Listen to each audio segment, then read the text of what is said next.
যে রাজ্যটাকে আরএসএস বিজেপির হাতে তুলে দেওয়ার জন্য মমতা ব্যানার্জি কিরকম মরিয়া হয়েছেন। যারা মনে করছিল যে তৃণমূল কংগ্রেস বিজেপিকে রুখবে, আরএসএস কে রুখবে, গোরক্ষাকে রুখবে এবং সংখ্যালঘুদের নিরাপত্তা দেবে, তারা বুঝুক যে বকলমে আমাদের রাজ্যটাকে বিজেপির হাতে তুলে দেওয়ার জন্য তৃণমূল কংগ্রেস এবং তার নেতৃত্ব পরিচালিত প্রশাসন কিরকম ভূমিকা পালন করছে। আত্মীয় স্বজন জ্ঞাতি তার সঙ্গে দাঁড়িয়ে যারা পরিচিত বন্ধু বান্ধব তাদের নিয়ে লোকে আনন্দ করে, কিন্তু আমাদের আজকে দেশের অবস্থা এবং রাজ্যের অবস্থা যা হয়েছে, সেখানে প্রত্যেকটি উৎসবকে ঘিরে কিছু প্রদর্শন, কিছু উন্মাদনা, কিছু কটাক্ষ, কিছু প্রতিযোগিতা এবং তারপরে দাঁড়িয়ে কোনো গুজব, কোনো হুজুগ, সেই নিয়ে একটা দাঙ্গা হাঙ্গামা পরিস্থিতি তৈরি হয়। আর যেহেতু পশু কুরবানি হয়,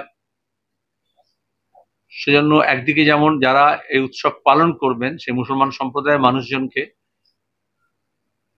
নিজেদের আবেগকে, নিজেদের উৎসবকে, নিজেদের যা যা কিছু পালন করেন সেটা খুব বেশি প্রদর্শনমূলক যাতে না হয়, বেশি এক্সিবিশন যাতে না হয়, অন্যদেরও যে সংবেদনশীলতা আছে সেটাকে মাথায় রাখতে হয় এবং শান্তির মধ্যে, শান্তিতে, সম্প্রীতিতে, সিভিল সোসাইটিতে যেভাবে হয় নিয়ম কানুন মাথায় রেখেই ধর্মীয় যে সমস্ত নির্দেশ আছে তা পালন করবেন। সেটা প্রতিপালন করতে গিয়ে যাতে কোনো দৃষ্টিকটু না হয়, কোনো সুযোগ না থাকে কোনো মিসক্রিয়েন্টসের। কারণ কদিন আগে আমরা দেখেছি মাটিগাড়ায়, এই রাজ্যে আগে ভাবা যেত না, যেটা উত্তর হরিয়ানায় হয়েছিল, যেটা উত্তরপ্রদেশে হদ্দম হয়ে থাকে, সন্দেহ করে মাংস আছে, কিসের মাংস, এই নিয়ে মাংস ব্যবসায়ী যে নিয়মিত যায় নকশালবাড়ি থেকে মাটিগাড়া রুটে সরবরাহ করে মাংস, তারপরে আক্রমণ করা হলো তাদের উপরে, এবং সেই নিয়ে একটা সাম্প্রদায়িক উত্তেজনা, এবং তারপরে বিশ্ব হিন্দু পরিষদ নেমে, বজরং দল নেমে যা করে, একটা ভাগাভাগি রাজনীতি। যদিও আমাদের রাজ্যে কোনো ধরনের মাংসে নিষিদ্ধ নয়, যা কিছু বন্যপ্রাণী সংরক্ষণের জন্য যে আইন আছে সেটাকে মাথায় রেখে বাকি যা কিছু আইনত আছে সেটা নিয়ে লোকে নিজের মতো করে, নিজের পছন্দ মতো ভক্ষণ করে, ব্যবসা করে। কিন্তু এই যে মরাল পুলিশ, তারা বিশেষত গো রক্ষার নাম করে যে শক্তি গোটা দেশে তাণ্ডব করছে, আমাদের রাজ্যে তৃণমূলের সরকারের আমলেও তাদের শক্তি কতটা বেড়েছে, পেশি রাজপালন কতটা বেড়েছে, সেটা এই মাটিগাড়ার ঘটনায় দেখা গিয়েছে। এবং তারপরে একটা হাঙ্গামা, হুজ্জুতি, নানান রকমের গন্ডগোল পাকানোর চেষ্টা হয়েছে। সেজন্য আরো বেশি ঘর পোড়া গরু সিঁদুরে মেঘ দেখলে ডরায়। আগামীকাল ঈদুজ্জোহা কুরবানি যখন পালন হবে, তখন দাঁড়িয়ে এই ধরনের কোনো শক্তি যাতে আমাদের রাজ্যের মধ্যে শান্তি বিঘ্নিত না করে এবং সম্প্রীতির যে পরিবেশ তাকে নষ্ট না করতে পারে, তার জন্য আমাদের সবাইকে সজাগ এবং সতর্ক থাকতে হবে। আমাদের পার্টির কর্মী সমর্থক দলদের কাছে আবেদন থাকবে, তারা আর একটু বাড়তি উদ্যোগ নিয়ে সতর্ক থাকবেন বৃহত্তর মিশ্র এলাকাগুলোতে, যাতে কোনো রকমেরই এই উৎসবেরও আড়ম্বর এবং প্রদর্শনে যাতে স্পিল ওভার না করে, এবং অন্যদিকে যারা এজেন্ট প্রভোকেটর তারা যেভাবে এগুলোকে করে, মাংস রক্ত এসব নিয়ে রক্তারক্তি কাণ্ড ঘটায়, সেটাতে না ঘটাতে পারে, তার জন্য সজাগ এবং সতর্ক থাকবে। দ্বিতীয়ত হচ্ছে আগামী 9 তারিখে, 5 তারিখ আপনারা জানেন বিশ্ব পরিবেশ দিবস হয়েছে, কিন্তু সেটাকে মাথায় রেখে 9 তারিখে Jyoti Basu centre for social studies and রিসার্চে সুন্দরবনে এই জলবায়ু পরিবর্তন, সেখানে সুন্দরবনের প্রভাব এবং তার বিশেষত মানবিক এবং জীবন জীবিকার উপরে কি প্রভাব হচ্ছে, জীবনযাত্রার উপরে, সেটা নিয়ে একটা আলোচনা হবে জ্যোতি বসু সেন্টারে। যারা পরিবেশবিদ, এবং যারা সুন্দরবন নিয়ে কাজ করছেন এবং সেই অঞ্চলের মানুষ ২ চব্বিশ পরগনার মধ্যে যারা সুন্দরবনে ওতপ্রোতভাবে যুক্ত আছেন, এই এখানকার ইকোসিস্টেম, ফ্রেজাইল ইকোসিস্টেমকে নিয়ে যাদের জীবন প্রভাবিত হচ্ছে তাদেরকে নিয়ে ওখানে আলোচনা সংগঠিত হবে। আগামী 10-11 তারিখে আমরা সিদ্ধান্ত নিয়েছি, সবাই কেন্দ্রীয় কমিটির বৈঠক ঠিক হয়েছে, 3 থেকে 5 হয়েছে, যে জম্মু কাশ্মীরের পেহেলগাঁওতে যে ঘটনা ঘটে, সন্ত্রাসবাদীদের হামলা, পাক মন্ত্রসহ সন্ত্রাসবাদীরা যে 26 জনকে আমাদের হত্যা করে, তারপরে ঠিক হয় যে আমাদের একটা প্রতিনিধি দল সিপিআইএম এর যাবে। সিপিআইএম এর সভাপতি ও সম্পাদক এম এ বেবির নেতৃত্বে আমাদের সাংসদ এবং আর অন্যরা মিলে প্রতিনিধি দল তারা জম্মু কাশ্মীরে যাবেন। সেখানকার মানুষের সঙ্গে কথাবার্তা বলবেন, যারা প্রতিবাদে নেমেছেন স্পন্টেনিয়াসলি সেখানে এই প্রথম সন্ত্রাসবাদী হামলার বিরুদ্ধে, যারা আফেক্টেড হয়েছেন এবং বিভিন্ন পরিবারগুলোর সঙ্গে ইতিমধ্যেই যারা নিহত হয়েছে তাদের পরিবারগুলোর কাছে আমাদের পার্টি নেতৃবৃন্দ তারা দেখা সাক্ষাৎ করেছেন এবং ওখানে গিয়ে যারা এই সময় সম্প্রীতির বার্তা তুলে ধরেছেন এবং উদ্যোগী হয়ে মানুষের পাশে দাঁড়িয়েছিলেন, সেটাকেও তাদের সঙ্গেও দেখা সাক্ষাৎ হবে। আর ওইখানকার মানুষের ওপরে যা প্রভাব পড়েছে সেটাও সচক্ষে তারা কথাবার্তার মধ্যে জানতে পারবেন, দেখবেন। বলেছিলেন তার অক্সিজেন কম আছে, স্মৃতিশক্তি কম আছে, এটা তোমার কাছ থেকে জানলাম, বা উনি বলেছেন আর কি। কিন্তু পুলিশ যে আইসির, বোলপুর থানার আইসির টেলিফোন হ্যান্ডসেটটাকে বাজেয়াপ্ত করলো, তার মানে একদিকে উনি বলছেন মনে নেই, আর এবার পুলিশের হাতে, মানে বুঝতে পারছো রাজীব কুমার ডিজির হাতে। তাহলে সেটাকে যেরকম চিট ফান্ডের সমস্ত সাক্ষী সাবুত লোপাট হয়েছে, এই ফোনটা থেকেও যাতে সব ইরেজ না করে দেয়, তাহলে দেখা যাবে তৃণমূলের নেতা অনুব্রত মনে করতে পারছে না কিছু, আর পুলিশ বলবে হ্যান্ডসেটটা থেকে কিছু উদ্ধার করা যাচ্ছে না। যে কোনো সময় ইরেজ করতে পারে, যেখানে যেটা প্রমাণ ছিল, এটি সবচেয়ে মজার কথা এটাই। তো জানো, এই আরজিকর কাণ্ডের পরেও কলকাতা পুলিশ, বিধাননগর পুলিশ আমাদের অসংখ্য কর্মীদের কাছ থেকে, আন্দোলনে অংশগ্রহণকারীদের কাছ থেকে তার ফোন বাজেয়াপ্ত করেছিল। তখন আমরা এটাই বলেছিলাম যে আসলে যে ফোন রেকর্ড করেছে তার ফোন তো বাজেয়াপ্ত করতে হয়। এখন পুলিশ আইন বোঝাচ্ছে যে অনুমতি নিয়ে করা হয়নি। তাহলে আইসির উচিত ছিল মমতা ব্যানার্জির নিয়মে 21 আইনে যে অনুব্রতকে বলতো, দাদা কেষ্টদা, আপনার তো কিছু মনে থাকে না, আপনি যা সব গাল দিচ্ছেন আমার মাকে, বউকে, পরিবারকে, তো সেগুলো সব রেকর্ড করে রাখি। আর তারপরে ডিজি পুলিশের কাছ থেকে, রাজীব কুমারের কাছ থেকে অনুমতি নিত, এসপির কাছ থেকে অনুমতি নিত, তারপর রেকর্ড করতো। এটা তো বলতে চাওয়া হয়েছে। কিন্তু কেন তাহলে একটার পর একটা ডিভাইস, একেবারে সেই আমাদের কার্টুন ফরওয়ার্ড করার সময় অধ্যাপকের কাছ থেকে, অম্বিকেশ মহাপাত্র থেকে শুরু করে আরজি করার আন্দোলনের সময়, পুলিশ কোন আইন বলে এই মোবাইল সিজ করে? সিজ করার কোনো অধিকার নেই। পার্সোনাল ডিভাইস সিজ করার কোনো অধিকার নেই।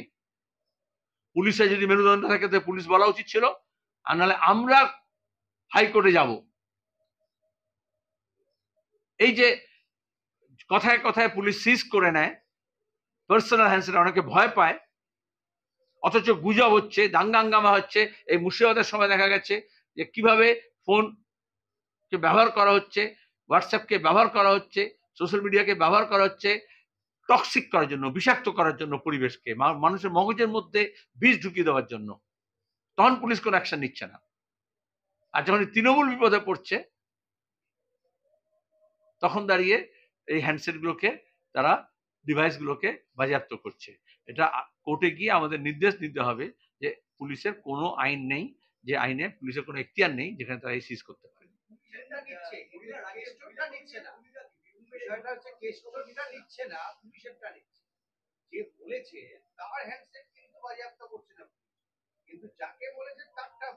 মমতা ব্যানার্জি অনুমতি না দিলে পুলিশ কি করে নেবে? ও খাস লোক, তুমি জানো না? অনুব্রত মণ্ডল মমতার খাস লোক। আবার ইদানিং দেখছি বিজেপির নেতারা অনুব্রত হয়ে প্রশংসা করছেন। সুতরাং কেন্দ্র এবং রাজ্য সরকারের উভয়ের খাস লোক হয়, তার যোগ্যতা হয়েছে। কারণ সব বেরিয়েছিল না, গোডাউন থেকে, ওয়্যার হাউস থেকে, কোল্ড স্টোরেজ থেকে নানান রকম সব সম্পত্তি বাজেয়াপ্ত হয়েছিল। তারপর তো আমরা দেখলাম সিবিআই কি করলো তদন্তের নামে। বক্সিকাণ্ডে যখন তৃণমূলকে পুড়িয়ে মারা হয়েছিল, তারপরে তার তদন্ত সিবিআই কতদূর এগুলো আমরা দেখলাম। সুতরাং বিজেপি বা তৃণমূলের ছত্রছায়ায় থাকলে সব অপরাধী অনুব্রত হতে পারে বা অনুব্রতের মতো লোকেরা সব অপরাধ করতে পারে, এটাই বোঝা যাচ্ছে মোরাল অফ দ্য স্টোরি।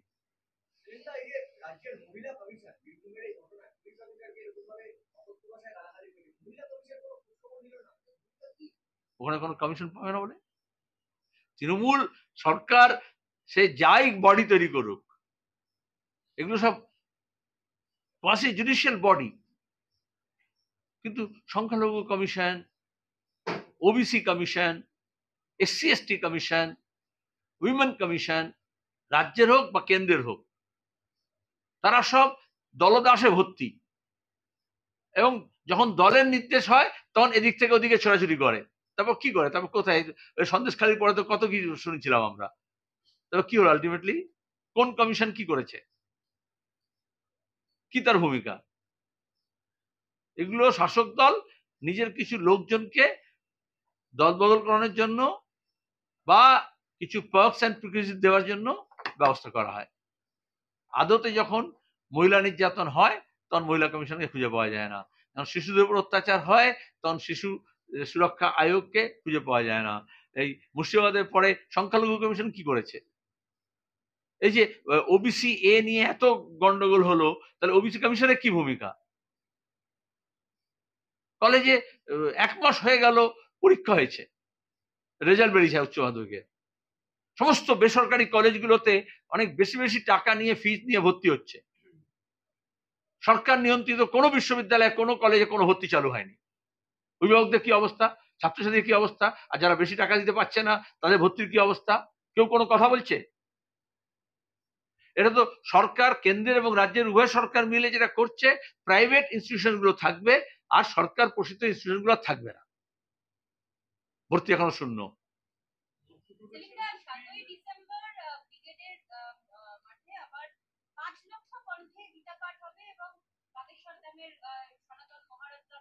ছ মাস থেকে প্রচার শুরু করে দিয়েছো? বললাম 6 মাস থেকে বললাম, আমি যেটা বলেছি বলে দিয়েছি। আমি জানি তো, তোমাকেও জানি, টেলিভিশন প্রচার মাধ্যমকেও জানি, এই যে যুদ্ধকালীন পরিস্থিতিতে কি অবস্থা, একই রকম প্রচার সংগঠিত হচ্ছিল সেগুলো দেখেছি, সেই জন্যই বললাম। অভিযোগ করেছে যে মেয়েরা ছোট ছোট জামা পরলে আমার কাছে কেউ ছবি তুলতে আসবে। কথা বলছি, শোনা যাচ্ছে না, প্রশ্ন বলো আবার। আবার মহিলাদের কি পোশাক পরা উচিত, কি পরা উচিত? অনেকদিন পরে লোকটাকে আমার নাম শোনা যাচ্ছে। একসময় তোমরা সব হই হই করে তার পেছনে ক্যামেরা নিয়ে ছুটতে না? পশ্চিমবঙ্গে ব্যাপক ঘুরছিল না? একসময় বলেছিল না যে আমার এখানে মিস্ত্রি কাজ করতে এসছে, আমি দেখলাম সে মুড়ি না চিড়ে খাচ্ছে, আমি বুঝলাম ওরা বাংলাদেশি। তাহলে এরা মুসলমান বিদ্বেষী, বাংলা ভাষা বিদ্বেষী, মহিলা বিদ্বেষী, নতুন কথা কি? আরএসএস এর একদম ফুল প্রুফ এজেন্ডা, যেখানে দাঁড়িয়ে মহিলাদের একদিকে পাচার করছে, একদিকে নির্যাতন বাড়াচ্ছে, আর অন্যদিকে হচ্ছে তাদের আচার আচরণ, কথাবার্তা, ব্যবহার, পোশাক, এই নিয়ে তারা প্রশ্ন করবে।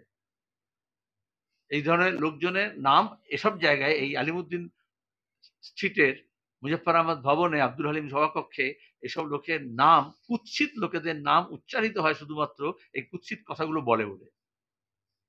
এতদিন ধরে গোরক্ষার নামে বিভিন্ন জায়গায় মানুষ হত্যা দেখেছি বিজেপি শাসিত রাজ্যে, এবং আমরা দেখছি যে আমাদের পশ্চিমবঙ্গের শুভ দত্ত নামে একজন বজরং দলের কর্মী রাজারহাট নিউটনের বিধানসভার হাতিয়াড়াতে গোরক্ষার নামে সাম্প্রদায়িক উত্তেজনা সৃষ্টি করে এবং সেখানে এক গরু ব্যবসায়ীকে মারধর করে।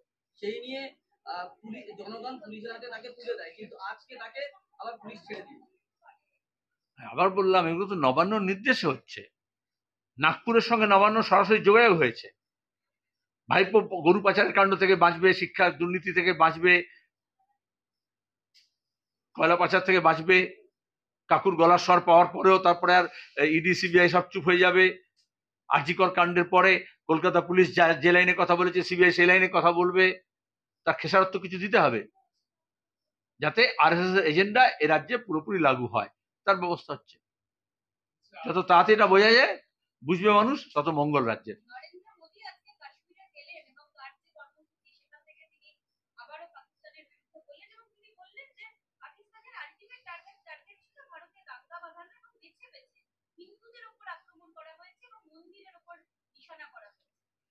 অবশেষে তিনি জম্মু কাশ্মীরে গেলেন, 22 এপ্রিল এইখানে এই ঘরে আমরা প্রথমে বলি যে সন্ত্রাসবাদী হামলা হয়েছে জম্মু কাশ্মীরের পহেলগাঁওতে। তারপর তিনি যখন ছুটে এলেন, সৌদি আরবে সফররত ছিলেন, সবাই ভাবলো বোধহয় কাশ্মীরে যাবেন, আক্রান্ত পরিবারগুলোর সঙ্গে দেখা করবেন, আক্রান্ত মানুষের পাশে যাবেন। জম্মু কাশ্মীর পহেলগাঁও আক্রান্ত শুধু হয়নি, গোটা দেশ আক্রান্ত হয়েছে এবং দেশের প্রধানমন্ত্রী তার উপযুক্ত ভূমিকা পালন করবেন। তিনি চলে গেলেন বিহারের নির্বাচনী প্রচারে। এতদিন আজকে গেছেন, তাও আজকে গেছেন যেহেতু রেল প্রকল্প উদ্বোধন করবেন। কিন্তু সেখানে দাঁড়িয়ে পাকিস্তানকে বার্তা দেন আমার কোনো আপত্তি নেই, দেওয়া উচিত। তিনি ওখান থেকে এখন শাহবাজ শরীফ হচ্ছে তোমার গিয়ে নওয়াজ শরীফের ভাই প্রধানমন্ত্রী, যখন তার দাদা ছিল প্রধানমন্ত্রী নওয়াজ শরীফ, তো তিনি ওদিক থেকে আফগানিস্তান ফেরার পথে হঠাৎ আকাশপথে বিরিয়ানি গন্ধ শুনে নিচে নেমে গিয়েছিলেন, অনাহুত হয়ে, রবাহুত হয়ে, বা ঘ্রাণ শক্তি তার এত প্রবল, সেখান থেকে তিনি বিরিয়ানি খেতে নেমে গিয়েছিলেন নিচে। আজকেও কাশ্মীর থেকে চলে যেতে পারতেন, কিন্তু এখন তাকে তো দেখাতে হবে বিশাল একটা 56 ইঞ্চি ছাতিটা এখন হয়ে গেছে, কে বললো যেন 4 ফুট 8 ইঞ্চি, তাই তো? তো আগে ওটা প্রস্থ হতো, এখন দৈর্ঘ্য হয়েছে। সেখানে দাঁড়িয়ে পশ্চিমবঙ্গে উনি এলেন, উত্তরবঙ্গে এলেন, বলে ভোটের প্রচারের জন্য আবার আসবেন বারবার। জম্মু কাশ্মীরে পহেলগাঁও ঘটনার পরে আমাদের এখানে যে সেনা অপারেশন, তাতে প্রথম শহীদ হয় আমাদের এই রাজ্যের নদিয়া 73, মনে আছে আপনাদের? সেটাও মুর্শিদাবাদের প্রেস কনফারেন্স আমি প্রথম বলি যে আমাদের রাজ্যের সেনা মারা গেছে, জন্টু আলী শেখ। ওই তো শতরূপ বসে আছে, ওর গিয়েছিল ওইখানে বাড়িতে পরিবারের সঙ্গে দেখা করতে। একবার নাম বললেন তিনি, তাদের মনে আছে? আগে সব যারা শহীদ হয়েছিল সেনা পুলওয়ামার সময়, তখন বিজেপি ভোট ছিল, তখন সব ছবি লাগিয়ে, মোমবাতি জ্বালিয়ে, ধূপকাঠি জ্বালিয়ে করছিল না আবেগ তৈরি করার জন্য। এবার যে সেনা মারা গেল যারা, তাদেরকে আর স্মরণ করছেন? এখন সংখ্যা বলেছেন কতজন মারা গেছে ওদের পাকিস্তানের গোলাগুলিতে? তাহলে ওখানে গিয়ে কি স্মরণ করেছেন? গোটা পৃথিবী উনি ঘুরে বেড়াতেন, আর তোমার সব বিশ্বগুরু লিখতে। আর এখন বিরোধী দলের সব এমপিদেরকে নিয়ে সর্বদলীয় প্রতিনিধি পাঠাতে হলো বিভিন্ন দেশে আমাদের দেশের অবস্থান বোঝানোর জন্য বা বোঝার জন্য। বিরোধীরা তার কাজ করেছে, দেশের কথা, দেশকে প্রতিনিধিত্ব করতে হবে। কিন্তু প্রধানমন্ত্রীর কাজ ছিল, কথা ছিল সর্বদলীয় বৈঠকে থাকা, থাকেননি দুবারে। তারপরে কাজ ছিল সংসদীয় বিশেষ অধিবেশন ডাকা, যেখানে দাঁড়িয়ে এই দেশের অবস্থাটা সবটা বলা। সংসদীয় গণতন্ত্র, এটা রাষ্ট্রপতি শাসন নয়। কিন্তু তিনি সব বিরোধী দল তার দায়িত্ব পালন করলো, কিন্তু শাসক দলের যে দায়িত্ব ছিল, প্রধানমন্ত্রীর যে দায়িত্ব ছিল, সে দায়িত্ব তিনি পালন করলেন না। শেয়ার করতে হয়। এখন দাঁড়িয়ে দেখাচ্ছেন উনি নিজেই যেন একা। দেখবে তুমি ব্রিজ যখন উদ্বোধন করছেন, সবসময় এমনিতে তো লোক লোকজন থাকে, কিন্তু উনি হচ্ছেন একা তিরঙ্গা ঝান্ডা নিয়ে, যাতে ক্যামেরা রেঞ্জের মধ্যে কেউ যাতে না আসে। এরকম উদ্বোধন করেন দেখনি তোমরা? তাহলে উনি একটা পার্সোনা, একটা ব্যক্তি, এইভাবেই তো করেছেন। তাতে বিদেশ নীতি সবচেয়ে বেশি ক্ষতিগ্রস্ত হয়েছে। দেশের অভ্যন্তরে হবে, মানুষ বুঝতে পারবে আস্তে আস্তে। এনআরআই সমাবেশ করা, মোদি মোদি বলে চিৎকার করা, ওটা ডিপ্লোমেসি নয়, ওটা কূটনীতি নয়। আজকে আমাদের দেশে একটা কূটনৈতিক বিপর্যয় হয়েছে। প্রতিবেশী কোনো দেশ সঙ্গে নেই, বিশ্বের হাতে গোনা কয়েকটা দেশ হয়তো আছে। কারণ আমাদের পররাষ্ট্র দপ্তর তরফ থেকে যা করার কথা ছিল, সরকার সেগুলো করতে দেয়নি। পররাষ্ট্র দপ্তরকে বলবো না, উনি যেটা বলেছেন তোমার প্রশ্নের মধ্যে আছে, যেটা ঠিক বলেছেন অন্তত, যে সন্ত্রাসবাদী পাক মদতপুষ্ট এই সন্ত্রাসবাদী হামলার উদ্দেশ্য ছিল আমাদের দেশের মধ্যে দাঙ্গা হাঙ্গামা লাগিয়ে দেওয়া, ছড়িয়ে দেওয়া। এটা আমাদের বিদেশ সচিব বলেছিলেন প্রেস কনফারেন্স, তার জন্য গাল খেতে হয়েছিল। ভক্তমন্ডলী বিদেশ সচিবকে গাল দিচ্ছিল, কারণ ভক্তমন্ডলী আর আরএসএস বিজেপি এবং তার দাবেদার কিছু মিডিয়া পহেলগাঁও ঘটনার পর থেকে আমাদের দেশে অভ্যন্তরে পাকের অভিষ্ট লক্ষ্য হিন্দু মুসলমান ভাগ করার চেষ্টা করছিল। এতদিনে প্রধানমন্ত্রী বলেছেন, এবার বাকিরা বুঝবে যে সন্ত্রাসবাদী হামলা হলে, যুদ্ধ হলে প্রথম কাজ থাকে দেশের মানুষকে এক করা, আর দেশের শত্রুর কাজ থাকে দেশের মানুষকে ভাগ করা। সেলিমদা, নরম মিত্র আজকে কামারহাটির কাউন্সিলরদের বলেছেন যে তৃণমূলের জামা খুলে গেলে আমি তো দেশের শত্রুর কথা বললাম, তুমি গণশত্রুর কথা কেন বলছো? বলো। নরম মিত্র আজকে কামারহাটির কাউন্সিলরদের বলেছেন যে তৃণমূলের জামা গা থেকে খুলে গেলে পাড়ার কুকুররাও কামড়াবে। বলেছে সব তৃণমূলের জামানায় চাকরি পেয়েছে 30%, যদি তৃণমূল কেড়ে নেওয়া হয়, জামা কেড়ে নেওয়া হয়, রাস্তার কুকুররাও কামড়াবে। আমি মদন মিত্র বলেছি। মাঝে মাঝে ভালো কথা বলেন, রেগে গেলে বা যে কোনো একটা কিছু ঘটলে, কিছু একটা ঘটে যখন তুমি সত্যি কথাটা বলেন। কিন্তু আর বেশি দিন নেই যে যখন রাজ্যের মানুষ তৃণমূলের জামা থাকলেও ওই অবস্থা হবে। অনেকে জামা খুলছে তাড়াতাড়ি, আগামী কিছুদিনের মধ্যে খবর পাবে বেশ কয়েকটা জামা খুলছে। একটা যারা এনসিসির ক্যাডেট রয়েছে, 18 অনূর্ধ্ব যারা এনসিসির ক্যাডেট রয়েছে, ঈদের আসন্ন যে নির্বাচন রয়েছে, উপনির্বাচন, তাদেরকে ভোটের লাইন ঠিক করবার জন্য ব্যবহার করতে হবে, বয়স্কদের দেখভালের জন্য ব্যবহার করতে হবে। কমিশন বলছে যে রাজ্যে নির্বাচনে এত অশান্তি হয় সেই রাজ্যে এনসিসির ক্যাডেটরা তারা এই সমস্ত কিছু নিয়ন্ত্রণ করবে। প্রথমত উপনির্বাচনে কি পুলিশের অত অভাব হয়ে গেল? বলা যাচ্ছে সিভিককে ব্যবহার করবে না, কিন্তু আমি নিজে এনসিসি ক্যাডেট ছিলাম। ফর ইনফরমেশন, জুনিয়র ডিভিশনে করেছি, সিনিয়র ডিভিশনে করেছি এবং মেজাজে করেছি। এনসিসি করার একটা নির্দিষ্ট উদ্দেশ্য আছে। আমাদের এখানে যেখানে ভিড় হয়, ক্রাউড হয়, পুলিশ পারে না, সেখানে ট্রাফিক কন্ট্রোল করা, ভিড় নিয়ন্ত্রণ করার জন্য ব্যবহার করা হয়। কিন্তু আসলে তাদেরকে একটা ওরিয়েন্টেশন হয়, একটা ট্রেনিং হয়, সেই ট্রেনিং করার কথা। কিন্তু এটা হচ্ছে হোমগার্ডের বা সিভিকের কাজ করানো সস্তায়। এটা ঠিক না। বিশেষত ছাত্র তারা, এনসিসি মানেই হচ্ছে শুধু 18 অনূর্ধ্ব যুবক নয়, তারা হচ্ছে সবাই ছাত্র। তাহলে আমাদের দেশে শিক্ষকদেরকেই সরকারি কর্মচারী কম আছে বলে এই নানান কাজের ব্যবহার করা হয়। সেন্সাস হবে, তার সার্ভে হবে, সরকারি যত যাবতীয় কাজকর্ম আছে, বিলি বন্দোবস্ত আছে, শিক্ষকদের ব্যবহার করা হয়। এখন ছাত্রদেরও ব্যবহার করা হচ্ছে। শিক্ষাটা লাঠি উঠে যাবে। কোভিড নিয়ে কিন্তু একটা সিরিয়াস অভিযোগ উঠছে। হ্যাঁ, দাঁড়াও। কোভিড নিয়ে একটা অভিযোগ উঠেছে যে কোভিড পোর্টালকে